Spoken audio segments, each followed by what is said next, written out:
నమస్తే, welcome to our channel. నేను పద్మిని. ప్రస్తుతంతో పాటు ప్రముఖ ఆధ్యాత్మికవేత్త, శ్రీ విద్య ఉపాసకులు, ఆస్ట్రోన్యూమరాలజిస్ట్, ఎనర్జీ వాస్తు స్పెషలిస్ట్ శ్రీమతి జయప్రద గారు మనతో పాటు ఉన్నారు. మాట్లాడదాం. నమస్కారం అండి. నమస్తే అమ్మా. శ్రీమాత్రే నమః. సో కుజుడు యొక్క ట్రాన్సిట్ అనేది జరిగింది. సో వృషభ రాశిలోకి వచ్చేసాడు మొత్తానికి కుజుడు. 45 రోజుల పాటు ఉండేటటువంటి ఈ కుజుడు ద్వాదశ రాశులకి కూడా ఎటువంటి ఫలితాలను ఇవ్వబోతున్నాడు. అలాగే జూలై మాసం ఓవరాల్గా అంటే సూర్యుడు మారుతాడు, శుక్రుడు మారుతాడు, గ్రహాలు కొన్ని అంటే ఫాస్ట్ మూవింగ్ గ్రహాలు మారుతూనే ఉంటాయి. కాబట్టి ఈ జూలై మాసంలో ద్వాదశ రాశులకి ఎలా ఉంటుందో మీ ద్వారా తెలుసుకోవాలనుకుంటున్నానండి, చెప్తారా? తప్పకుండా అన్న. అయితే ఏంటంటే ఈ సంవత్సరం అంతా కూడా మనకి గురువు కర్కాటక రాశిలో ఉండడం వల్ల, ఉచ్చ స్థితిలో గురువు ఉండడం వల్ల చాలా చాలా యోగమైన మార్గాలు అందరికీ కనిపిస్తాయి.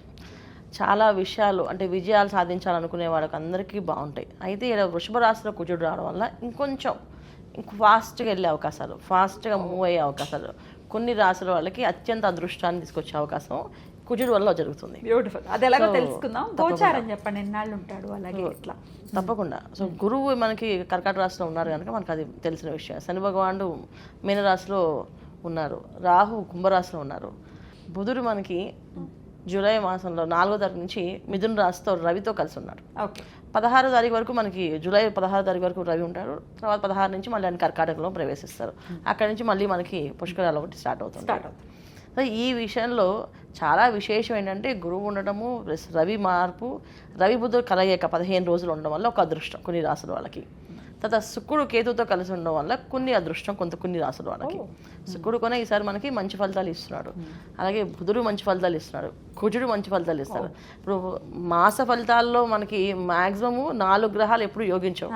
అలాంటిది ఈసారి మనకి బుధుడు, కుజుడు, తర్వాత శుక్రుడు, ఈ 3 గ్రహాలు చాలా యోగ్యంగా మనకి యోగిస్తున్నాయి. మంచి సమయంగా కన్సిడర్ చేయొచ్చు. అయితే చాలా మంచి సమయంగానే అందరికి అన్ని రాశుల వాళ్ళకి ఒక్కొక్క రాశికి ఒక్కొక్క స్పెషలైజ్డ్గా పాపం వచ్చే అవకాశాలు కనిపిస్తున్నాయి.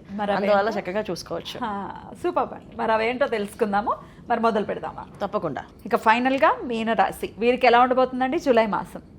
మీనరాశి వాళ్ళకి అత్యంతమైన ఫలితాలు, మంచి ఫలితాలు మాసం అంతా. ఎందుకంటే జూలై మాసంలో వీళ్ళకి ఆల్రెడీ పంచమ స్థానంలో గురువు ఒక ఇంపాక్ట్ ఉచ్చస్థితిలో ఉండడం వల్ల పనులు అనేది ప్రారంభమయ్యాయి. మంచి మంచి కార్యక్రమాలు అంటే మంచి వ్యాపారం చేసే వాళ్ళకి వ్యాపారంలో అభివృద్ధి రావడము, ఉద్యోగాల్లో ప్రమోషన్స్ రావడము, విద్యార్థులకి మంచి ర్యాంకులతో వాళ్ళు పాస్ అవ్వడము, ఉన్నతమైన స్థానాలకు వెళ్ళడము, విదేశీ ప్రయాణాలు చేసే వాళ్ళకి విదేశాల్లో వాళ్ళకి అనుకున్న విధంగా జరిగే అవకాశాలు జరగడము, ఇవన్నీ కూడా మీనరాశి వాళ్ళకి బాగున్నాయి. దానికి తోడు ఈ మాసంలో ఏంటంటే జూలై మాసం నుంచి వీళ్ళకి కుజుడు ఒక ఇంపాక్ట్. తృతీయ స్థానంలో కుజుడు ఉండడం వల్ల పట్టుదల బాగా పెరుగుతుంది. చెయ్యాలని పట్టుదలతోటి చక్కగా చేసుకుంటూ పాజిటివ్ వైబ్రేషన్స్ చేస్తారు. అంటే కోపము ఆవేశంతో చేయడం వేరు, ఒక మంచి ఆలోచనతో బ్యాలెన్స్గా చేసుకుంటూ వెళ్ళడం వేరు. ఈ బ్యాలెన్స్ అనేది గురువు వల్ల కుజుడు వల్ల వస్తుంది వీళ్ళకి. సో చాలా తీక్షణంగా ఆలోచించి ప్రతి ఒక్క పని చాలా స్టేబుల్గా చేసుకుంటూ ముందుకు వెళ్తారు. ఒక్క పని కాదు, అన్ని పనులు. అంటే వాళ్ళు ఏ రంగంలో ఉన్నారో ఆ రంగంలో నుంచి అభివృద్ధి అనేది జరుగుతుంది. ఇది గోచారంలో మీనరాశికి ద బెస్ట్ రాశిగా చెప్పొచ్చు మనకి. ఎందుకంటే బాగా మంచి ఫలితాలు అన్ని అందుకునే అవకాశం కనిపిస్తున్నాయి ఈ మాసం. ఎంత ఏలినాట్సన్లో ఉన్నప్పటికీ, ఏలినాట్సన్ ప్రభావం ఉన్నప్పటికీ కూడా గురువు ఒక ఇంపాక్ట్. ఇప్పుడు 2 పెద్ద గ్రహాలు కదా, శని భగవానుడు ఒక పెద్ద గ్రహము, గురువు కూడా పెద్ద గ్రహం. అయితే ఎప్పుడైతే ఒక గ్రహం బలంగా ఉండడం వేరు, గ్రహం ఉండడం వేరు. ఇక్కడ బలంగా ఉండేది ఎవరు? కుజుడు, తర్వాత గురువు.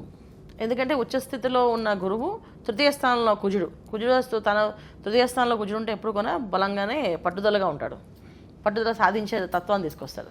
అదే మనకి 6వ స్థానంలో ఉంటే శత్రువులు జయించే అవకాశాన్ని ఇస్తాడు. తృతీయంలో ఉంటే మనం పోరాడడానికి మనకే శక్తిని ఇస్తాడు. నువ్వు ఇలా ప్లాన్ చేయి, ఇలా చేసుకో అని చెప్పేసి. అందువల్ల ఏంటంటే ఈ ఇంపాక్ట్ శని భగవాన్ ఇంపాక్ట్ ఉంటుంది, ఉండకుండా ఉండదు.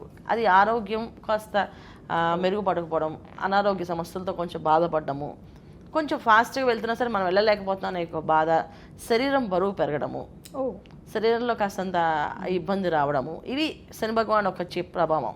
అయితే ఇవి కూడా మనం పాజిటివ్గా తీసుకొని తృతీయ స్థానంలో కూర్చుండడం వల్ల, లేదు నేను వాకింగ్ చేయాలి, నేను ఇలా ఉంటే కాదు, నేను శరీరం తగ్గించుకోవాలి, నేను ఫుడ్ కంట్రోల్ పెట్టుకోవాలి, నేను ఫుడ్ డైట్ని మెయింటైన్ చేయాలి, ఆ డైటిషియన్తో మాట్లాడుకోవాలి, ఇలాంటివన్నీ నిర్ణయాలు తీసుకుంటారు.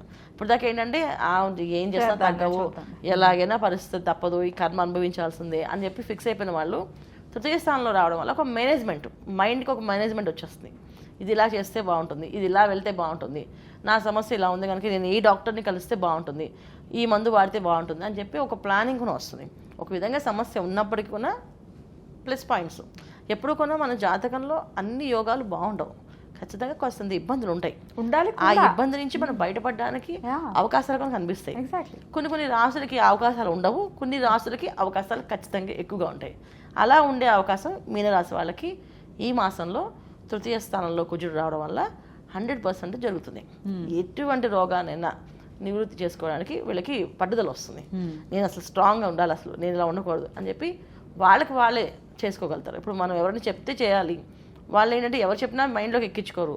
కానీ ఇప్పుడు ఏంటంటే వీళ్ళకి చేయాలి అనే తత్వం కలుస్తుంది, బాగుంటుంది. రైట్. మరి అన్ని విషయాల్లో మరి వీరికి కలిసి రావాలి అనుకుంటే కనుక ఎటువంటి పరిహారాలు చేసుకోవాలండి? వీళ్ళ మాసం అంతా ఏంటంటే శని భగవాన్ యొక్క అనుగ్రహం కోసం హనుమాన్ చాలీసా చదవడము, శని త్రయోదశి రోజున శని భగవాన్ దగ్గర తైలాభిషేకం పూజ చేయించడము, ప్రతి శనివారము కాస్త యాచకులకి ఏదైనా సాయం చేయడం, అంటే వాళ్ళ స్థాయి తగ్గట్టు. ఇప్పుడు మాకు బాగానే ఉంది అంటే వాళ్ళకి కాస్త ఆహారం పెట్టించడం, ఎందుకంటే ఆహారం పెట్టడం వల్ల ఆరోగ్య సమస్య నుంచి బయటపడతారు. ఇప్పుడు రోగం బయట పోవాలంటే అన్నాన్ని దానం చేయాలి, అన్నదానం చేస్తే ఆ రోగం నుంచి బయటపడతారు. అందుకని ఏంటంటే ఆహారాన్ని ఏదో వీళ్ళు అవైలబిలిటీ వాళ్ళకి అనిపిస్తే అది చేయొచ్చు. పొద్దున పూట ఎర్లీ మార్నింగ్ చాలామంది యాచకులు ఉంటారు గుళ్ళ దగ్గర, ఇడ్లీ పంచవచ్చు. మధ్యాహ్నం పూట ఆకలితో ఉంటారు, భోజనం పంచవచ్చు.